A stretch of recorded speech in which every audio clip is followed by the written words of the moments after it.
Hi, guys. Good morning. Welcome to this week's episode. We're starting a new series.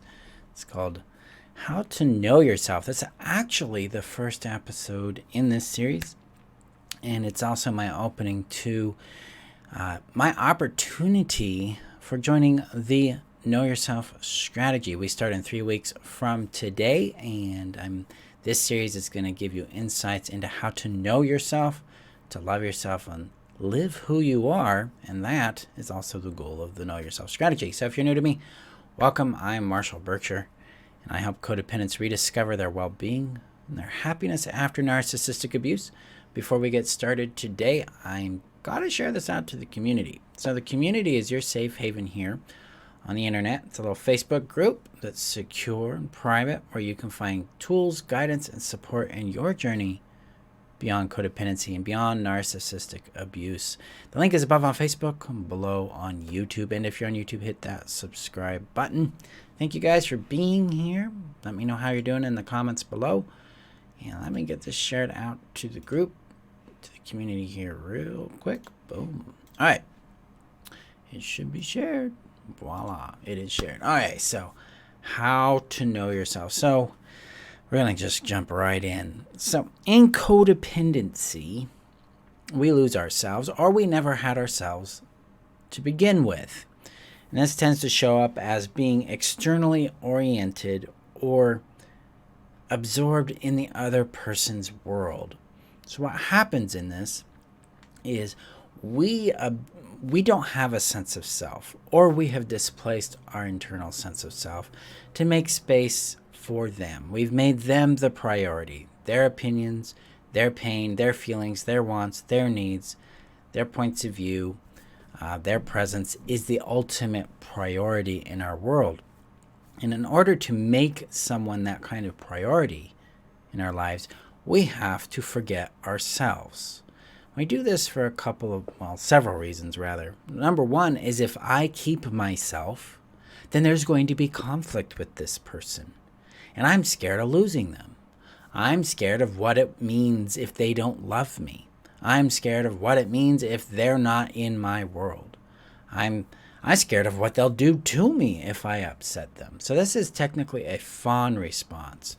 So the brain has 4 responses to a threat it can choose from, and that is it can fight the threat, it can flee from the threat, it can freeze, which is becoming immobile, playing dead, and then it can fawn. Fawning is the appeasing of the threat. It's an attempt to appeal to the threat in order for us to, we appeal to the threat in order to try to get it to love us and care about us, or at a minimum, at least not hurt or harm us in some way.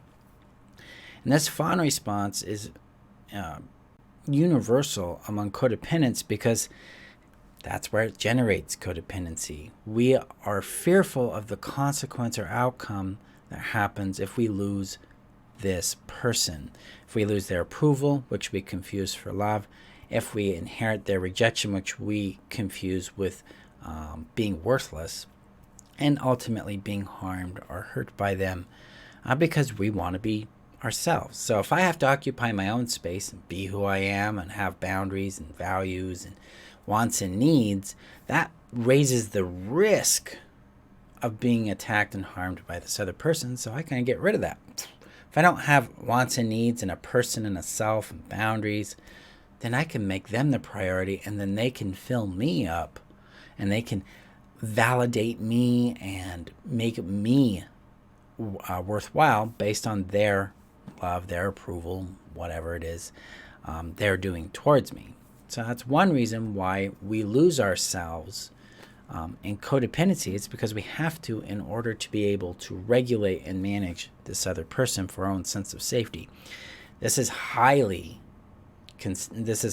prevalent in children who have abusive, narcissistic, unavailable parents, and it's extremely common in abuse, peer-to-peer abuse dynamics, whether it's a platonic relationship or an adult relationship. Good morning, Rita. I'm good. How are you? So, yeah, that's the first component of how we lose ourselves. We go into a trauma state of freeze fawn, and we have to avoid ourselves in order to regulate them. The second element that plays in losing ourselves is attachment. So attachment is a psychosomatic bond we develop with another human being. We first develop it with our parents.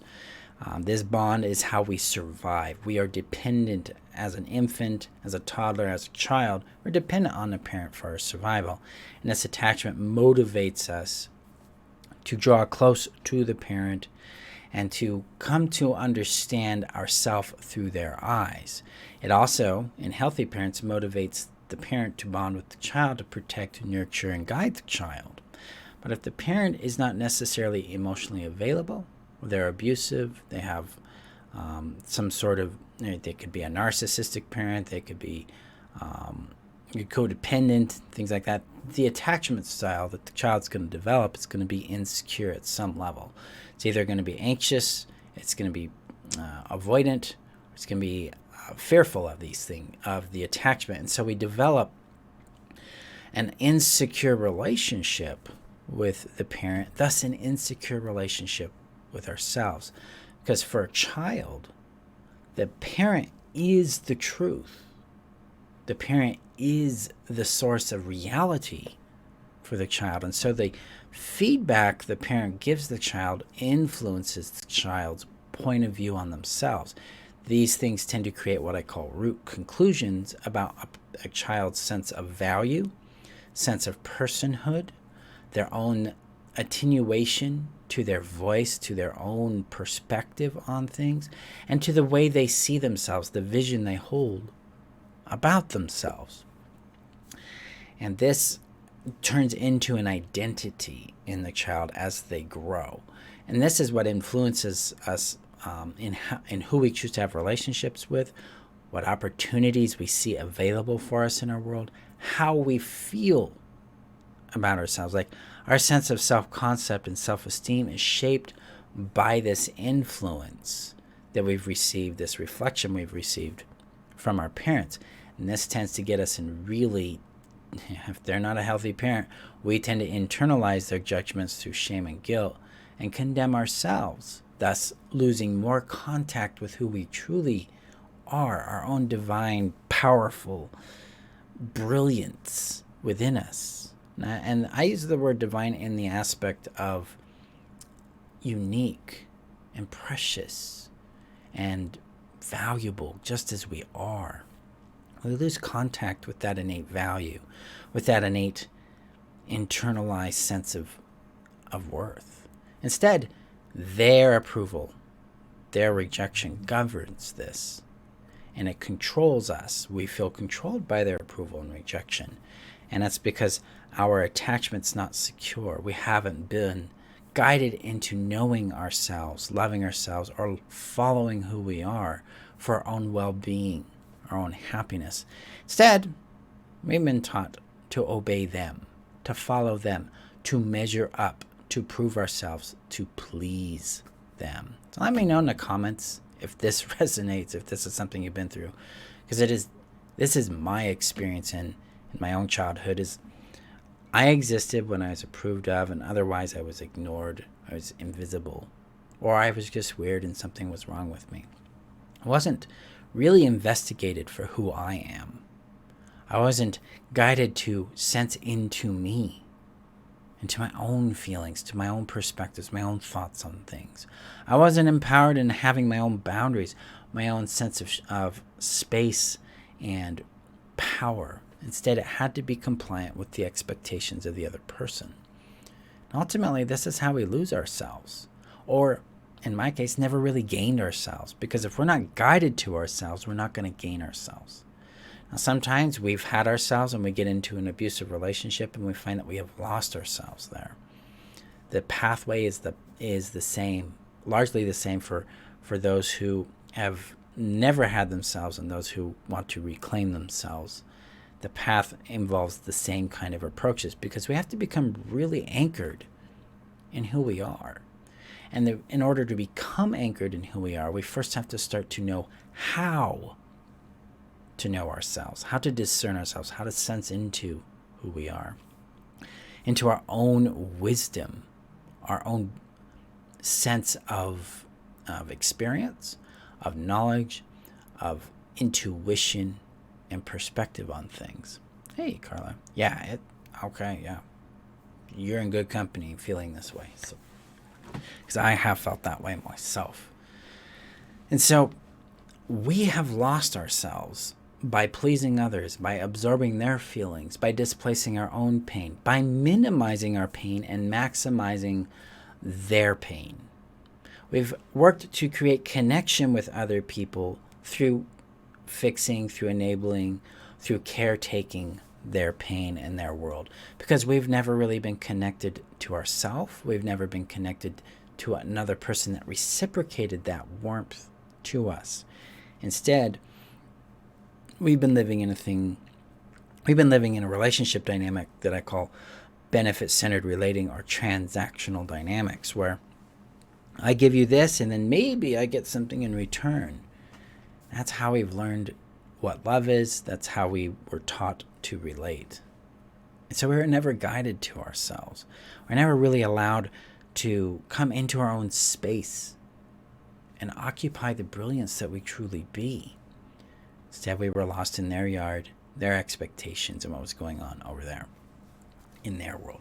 So this externalized orientation or external orientation has kept us away from ourselves.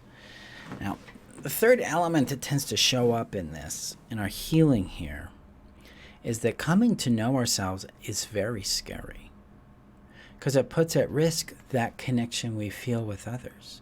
It puts at risk our own sense of safety. It raises the probability of rejection, and that is not a random thing. Our fear of rejection is a result of what we've experienced in the past with rejection. I mean, most of us have felt rejected or been outright rejected by the most primary bonds we've had in our life, and that's with our parents. We didn't feel seen, loved, and valued for who we were. We were valued for what we did and otherwise ignored. And so that sense of rejection's got a lot of potency to it, a lot of power to it. So no wonder we fear this rejection.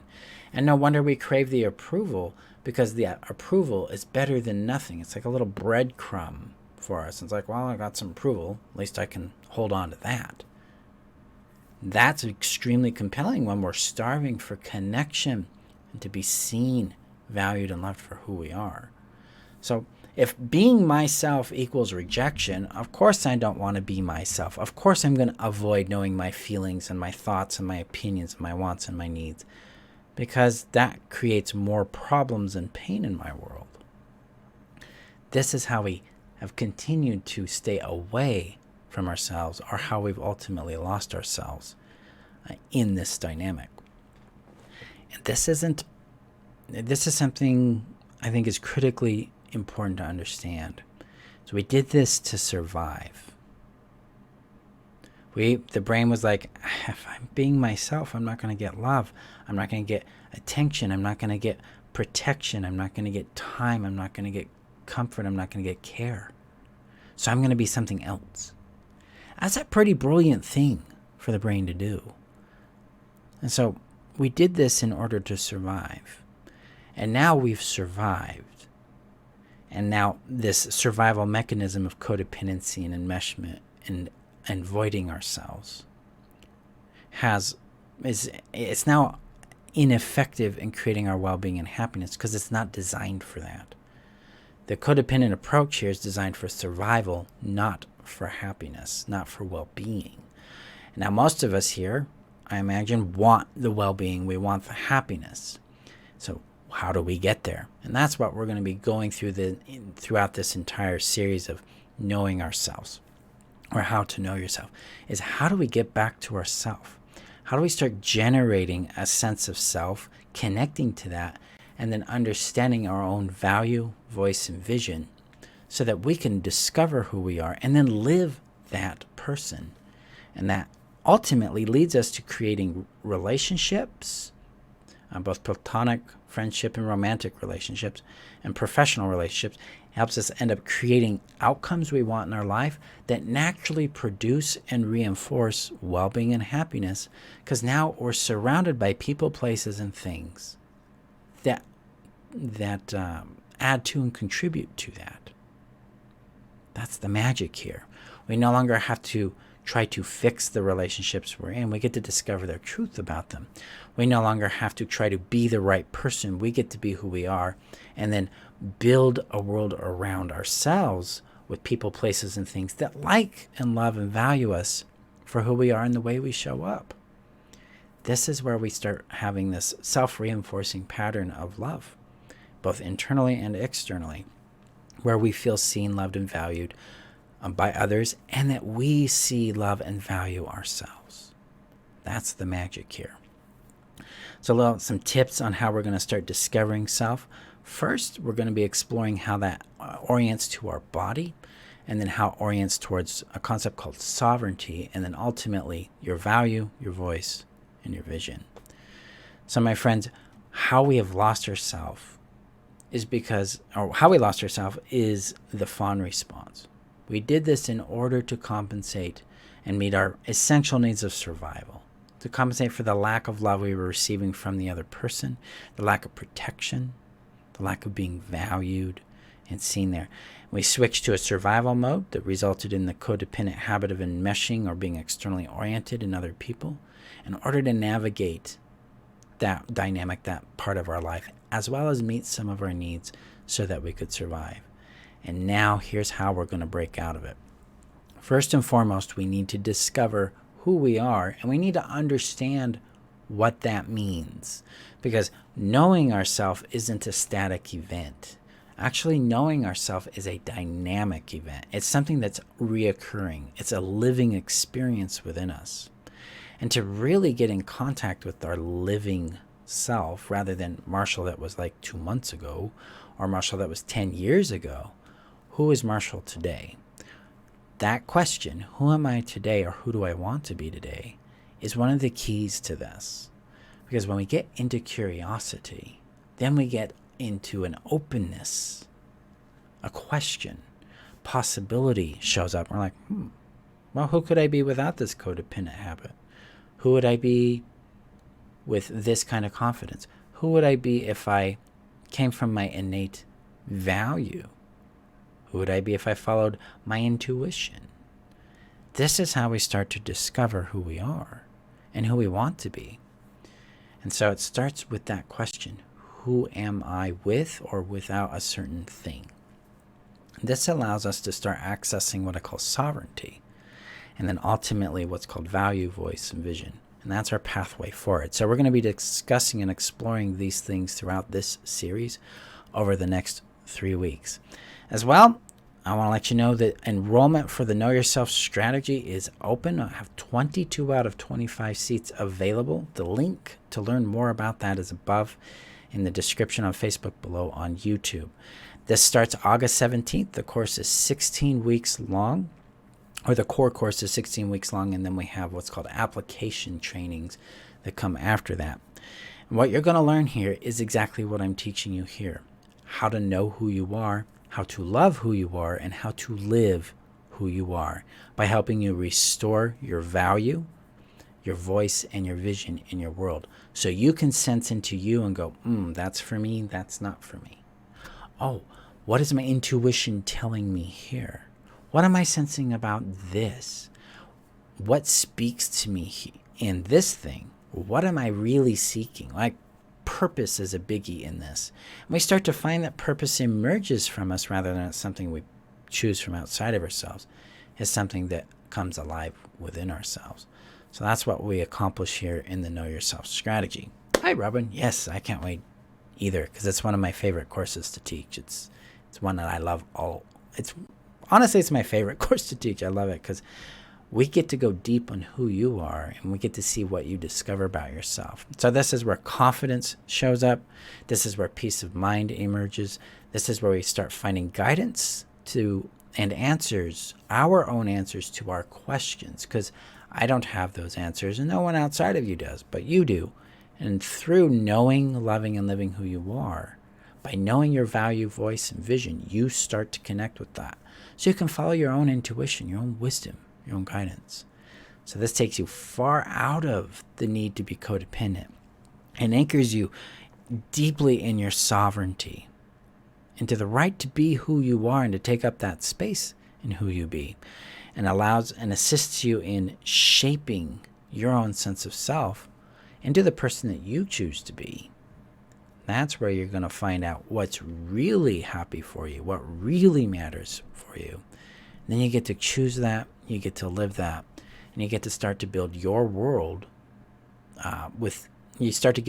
build your world in a way that fulfills you that way. So you're surrounded with those people, places, and things that see you, that value you, that love you, and that you love, and that you value, and that you cherish. So that link is above on Facebook, below on YouTube. So again, enrollment's open for the next 3 weeks. Make sure you get on that because there's only 22 seats available. Thank you guys for being here. Let me know your thoughts in the comments below. And ultimately, remember that you're worth knowing, loving, and keeping. And I will see you guys for tomorrow's episode, where we're going to be talking about root conclusions and identity, and what that is and how we work with them so that we can find more about who we are, beyond our trauma, beyond our assumptions about who we are, and make some profound changes in how we relate to ourselves, to others, and to life. So I'll see you guys in that episode. Remember, go gently with yourself with this work, and I will see you in our next episode. Bye-bye.